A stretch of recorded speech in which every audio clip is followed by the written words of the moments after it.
고기 먹어도 되나요, 안 되나요? 그럼 먹어야 돼요, 말아야 돼요?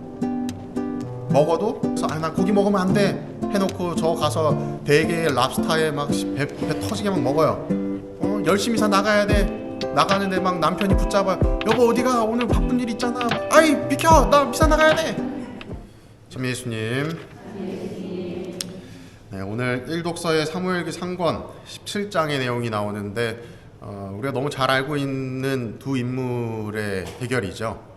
다윗과 골리앗의 싸움이라고 이야기하는 뭐 신앙인이 아니더라도 어떤 그 무모한 싸움에 어떤 커다란 도전을 하는 것에 앞뒀을 때 이건 뭐 다윗과 골리앗의 싸움이 아니냐라는 식으로 비유적으로도 표현을 하기도 합니다. 이 다윗과 골리앗의 싸움은 어떤 그런 내가 해낼 수 없는 무언가를 해내었다라고 하는 의미도 있지만 성경적으로 본다면 굉장히 역사적인 순간이라고 볼 수가 있어요. 왜냐하면 다윗이라고 하는 인물이 공적으로 드러나게 되는 사건이었기 때문에 다윗이라고 하는 인물의 이 등장은 사실 굉장히 좀 드라마틱한 부분이 존재를 합니다.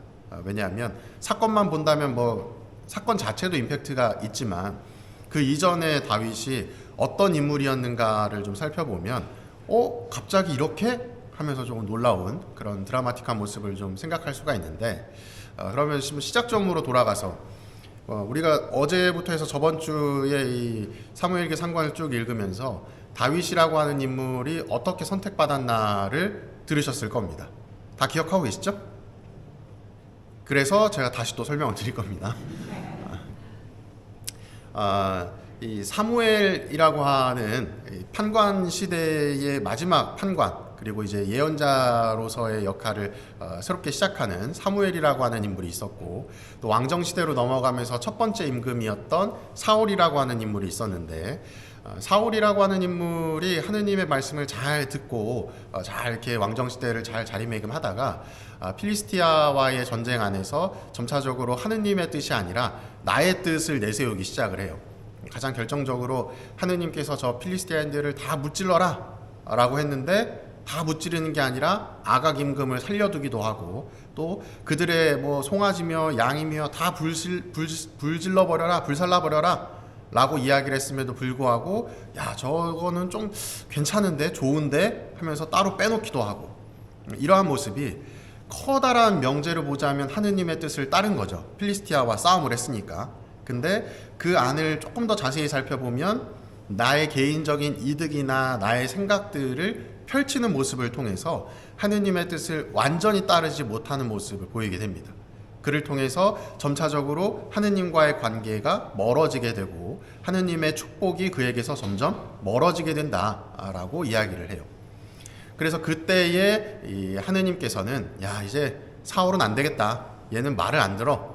새로운 임금을 뽑아야 되겠어 하면서 사무엘에게 이사이의 아들 중에 한 명을 내가 다음 임금으로 뽑겠다.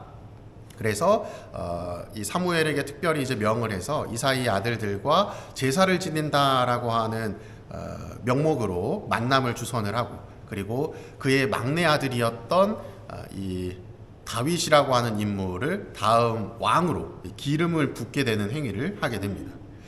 그 뒤에 바로 다윗이 왕이 됐느냐? 그건 아니었어요.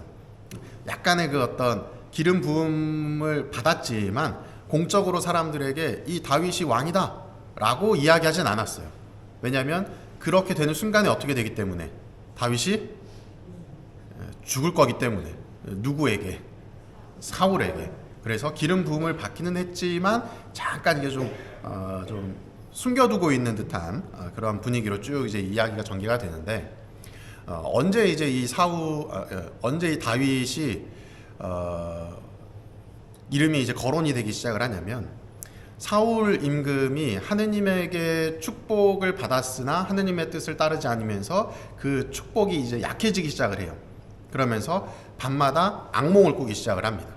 근데 그 악몽이 너무 이제 힘드니까 어떻게 해야 되지 하다가 방법을 찾은 것이 그 다윗이라고 하는 인물이 있는데 그 인물의 그 수금을 타는 소리를 들으면 잠이 잘 오게 된다는 것을 알게 됩니다.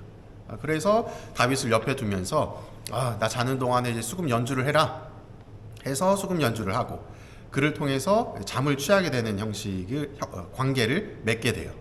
그래서 이 사울에게 있어서 다윗이라고 하는 인물은 그냥 굉장히 좀 어린 소년이고 그리고 수금 연주를 하는 사람이라고 하는 인식을 지니고 있었습니다.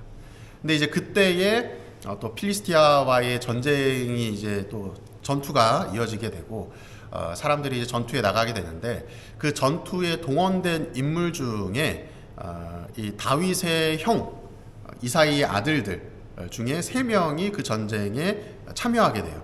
그래서 이사이 다윗의 아버지는 너의 형제들한테 먹을 걸 좀 갖다 줘라 하면서 볶은 밀과 빵을 준비를 하고 그리고 그 전장에 이 천인대장이라고 하는 높은 장수에게 치즈를 좀 마련을 해서 전달해 주려고 하는 그 사명을 띠게 됩니다. 그래서 어린 다윗은 형들에게 줄 볶은 밀과 빵과 치즈를 들고 그 전쟁에 참여를 해요. 딱 참여를 해서 보니 그 참여한 순간에 일어났었던 일이 무엇이냐? 오늘 나오는 이 사무엘기 상권의 이 내용입니다. 골리앗이 딱 등장을 해서 하느님을 모독하는 말을 막 하는 거예요. 야, 니네 뭐 하느님 뭐 어쩌고 하면서 모욕적인 언사를 하는 겁니다. 거기에 화가 났었던 이 다윗이 참지 못하고 한마디 딱 거늘게 되면서 다윗과 골리앗의 싸움이라고 하는 우리가 잘 알고 있는 이 싸움이 일어나게 되는데 오늘 독서의 내용을 좀 이렇게 좀 더 내용을 좀 살펴보면 이 다윗이 이제 전장에 나가려고 했더니 임금님의 종인 제가 나가서 저 필리스티아 사람과 싸우겠습니다 라고 다윗이 이야기를 했더니 사울이 다윗을 말렸대요. 왜냐하면 저 사람은 어렸을 때부터 전사였고 너는 아직 소년이 아니냐. 사울에게 있어서 다윗은 어떤 인물이었냐. 그냥 볼이 빨갛고 아직 성인이 안 된 인물에 그냥 수금이나 타는 그냥 그런 아이였는데 저 한평생을 싸움만 익힌 전사인 덩치도 큰 저 골리앗과 싸운다는 게 말도 안 된다고 생각을 했던 것이죠. 그래서 다윗이 이야기하거니 사자의 발톱과 곰의 발톱에서 저를 빼내주신 주님께서 저 사람의 손에서도 저를 빼내주실 것입니다 라고 이야기를 해요. 그래서 여기서 사자와 곰이라고 하는 동물이 등장을 하는데 갑자기 성경에서 왜 사자와 곰이지? 이스라엘 땅에 사자와 곰이 있었나? 있었을까요? 없었을까요? 있었다고 이야기를 합니다. 고대 이스라엘에서는. 그래서 목동이었던 다윗은 실제로 양을 지키기 위해서 사자와 곰과 싸웠다. 그리고 잡아먹힐 뻔한 그 양들을 그 사자와 곰의 입에서 이제 꺼내주는 그러한 일들이 있었다라고 이야기를 합니다. 그를 통해서 사울에게 자신의 용맹함을 이제 어필을 한 거죠.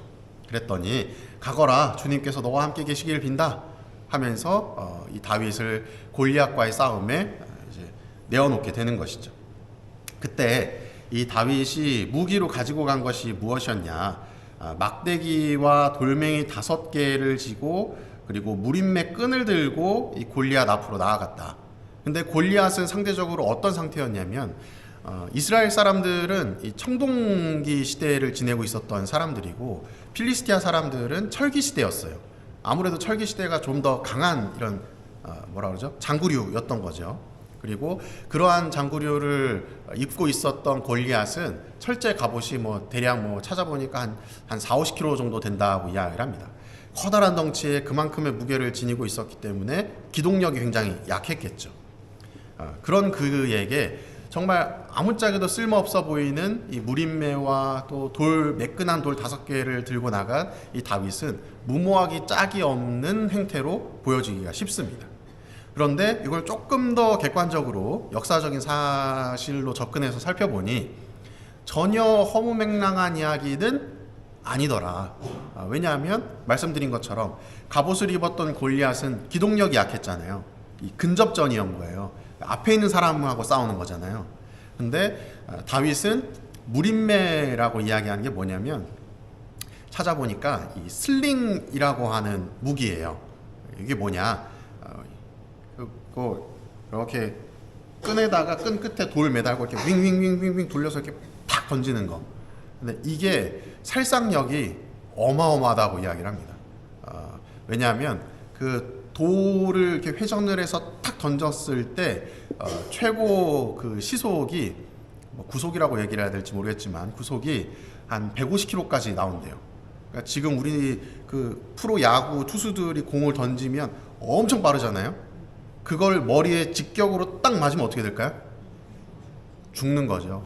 실제로 프로야구에서도 야구의 그 야구 모자 있잖아요. 보시면 자세히 보시면 야구 모자에 한쪽에 이렇게 귀를 덮는 모양의 형태가 있어요. 원래는 이게 없었다고 이야기를 합니다. 근데 왜 이게 생겼냐? 실제로 투수가 공을 던지고 그 타자가 머리에 그 공을 맞아서 사망하는 사례가 있었대요. 그만큼 강력하다는 것이죠. 그리고 다만 이제 문제는 이 슬링이라고 하는 이 다윗이 사용하는 이 무기가 굉장히 큰 살상력을 지니는 데 반해서 그 익숙해지는 데까지 굉장히 어렵다고 이야기를 합니다. 근데 한평생을 목동으로 살았던 이 다윗에게는 이 슬링이라고 하는 것이 굉장히 익숙하고 또 잘 다룰 수 있는 무기였던 거죠.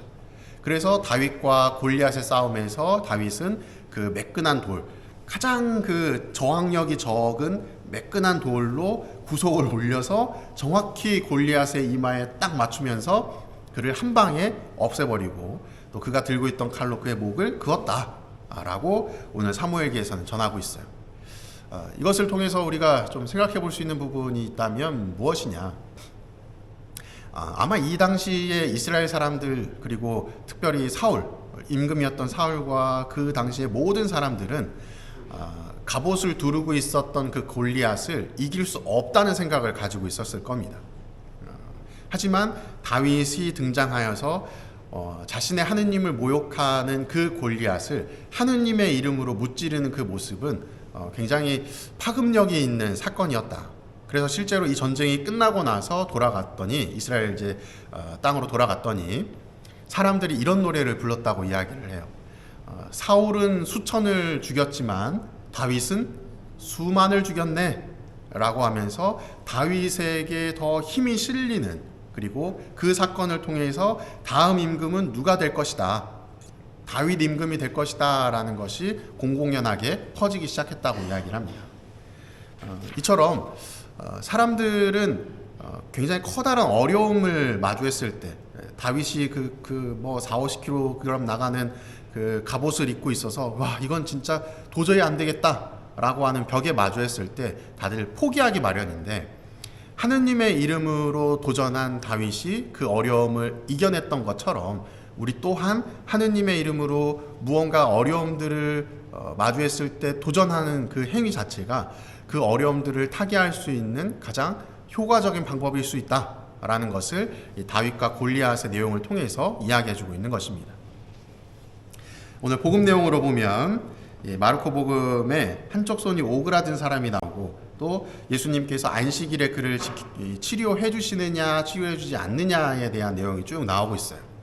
이 내용도 사실 살펴보면 주제는 똑같습니다. 안식일에 무언가 변화시키는 것을 하는 것은 올바르지 않다. 왜냐하면 안식일 규정법에 정해져 있기 때문에 그 규범을 따르느냐 따르지 않느냐가 하느님의 뜻을 따르느냐 따르지 않느냐라고 사람들이 생각을 했었던 거예요. 그런데 예수님께서는 그 규정의 그 외부에 견고하게 둘러싸져 있는 갑옷이 아니라 그 안에 있는 것, 그 참된 의미를 살아내야 된다고 이야기를 하는 겁니다. 그 참된 의미를 하면 뭐냐? 안식일에 좋은 일을 하는 게 합당한 것이냐, 아니면 나쁜 일을 하는 것이 합당한 것이냐. 그들이 완고하게 쌓아 올린 그 갑옷은 내가 하느님의 뜻을 따르는 데에 방해가 되는 요소라는 거예요. 그것보다도 더 중요한 것은 하느님의 뜻을 따르는 것이다 라는 것을 사람들에게 알려주고자 합니다. 그래서 예수님께서는 손이 오그라든 이의 병을 치유해 주시고 그리고 그 치유해지는 모습을 통해서 하느님의 뜻이 무엇인가, 또 무엇이 가장 중요한가를 사람들에게 일깨워 주시는 것이죠. 그런데 그 모습을 지켜본 사람들의 반응이 어땠는가? 저 사람이 안식일에 감히 법을 어겨, 안식일법을 어겨? 하는 것에만 더 혈안이 되어서 빠져나와서 헤로데 당원들과 또 다른 수많은 사람들과 예수님을 어떻게 올가맬지에 대해서 고민하게 되죠. 그 순간에 이루어진 하느님의 그 은총은, 축복은 보지 못한 채 그 외적인 갑옷에만 머물러 있는 그 당시 사람들의 모습에 예수님께서는 오늘 표현을 뭐라고 이야기하시냐면 노기를 띠셨다라고 이야기를 합니다. 우리가 신앙인으로 살아가는 데 있어서 가장 중요한 것은 무엇을 지키느냐 지키지 않느냐라고 하는 것이 아니라 하느님의 뜻을 잘 따르느냐가 아닌가 하는 생각이 들어요. 물론 이 따른다라고 하는 것이 교회적으로 제시해주는 규정들을 잘 따르는 것이 기본일 겁니다. 하지만 행위 자체에만 머물러 있는 것이 아니라 그 행위 안에 담겨져 있는 참 의미를 깨닫고 따르는 것이 가장 중요한 것이죠. 제가 늘 말씀드렸던 가장 단적인 예, 금요일날 금육하는 거, 제가 뭐라고 말씀드렸죠? 고기 먹어도 되나요, 안 되나요? 금육, 고기를 먹지 말라는 거잖아요. 그날 고기를 어쩔 수 없이 먹어야 돼. 아우 뭐 내 팔순이야, 칠순이야, 혹은 내 자식 생일이야, 뭐 우리 뭐 남편 우리 아내 뭐 기일이야, 뭐 어떤 무슨 일이 있었건 사람과 만나면서 고기를 먹어야 되는 일이 생겼어요. 그럼 먹어야 돼요, 말아야 돼요? 먹어도 된다는 겁니다. 대신에 금육의 참 의미를 살아내는 게 중요한데, 금육의 참 의미는 뭐예요? 고기 먹을 돈을 아껴서 자선을 베풀라는 겁니다. 내가 그날 금육이어서 나 고기 먹으면 안 돼 해놓고 저 가서 대게 랍스타에 막 배 터지게 막 먹어요. 그러면 본연의 의미를 살아내는 것이 아니라는 거죠. 그건 형식에만 얽매여 있는 겁니다. 그러니 그러한 부분들을 잘 한번 생각해 보시면 우리가 신앙생활 하는데 내가 얼마나 그 외적인 갑옷에 규범에 얽매여 있는가를 생각해 보게 됩니다. 일상생활 안에서도 마찬가지예요. 기도생활이라고 하는 것이 무조건 뭐 불 끄고 촛불 켜놓고서는 앉아서 묵주기도 5단을 해야지만 기도를 하는 것이 아니라는 겁니다. 아침에 일어나서 그냥 성경 하나 펴서, 혹은 매일 미사 요즘에 핸드폰 어플 보면 다 나와 있잖아요. 오늘 독서와 복음이 무슨 내용이지 하고 3분에서 5분이면 한번 쭉 다 읽습니다. 거기서 내가 가장 마음에 드는 구절 하나만 내가 오늘 마음에 품고 살아야지 라고 하는 행위 자체가 어찌 보면 평일 미사를 참여하는 것보다도 더 커다란 하느님의 뜻에 따르는 삶이라고 볼 수도 있는 것이죠. 나 오늘 10시 미사 나가야 돼. 나가는데 막 남편이 붙잡아, 여보 어디가, 오늘 바쁜 일 있잖아, 뭐 우리 약속했잖아, 아이 비켜, 나 미사 나가야 돼.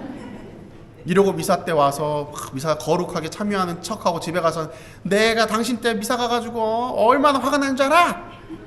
이럴 바에야 차라리 두 분하고 같이 좋은 관계를 유지하면서 오늘 복음 말씀이 뭐가 있었지?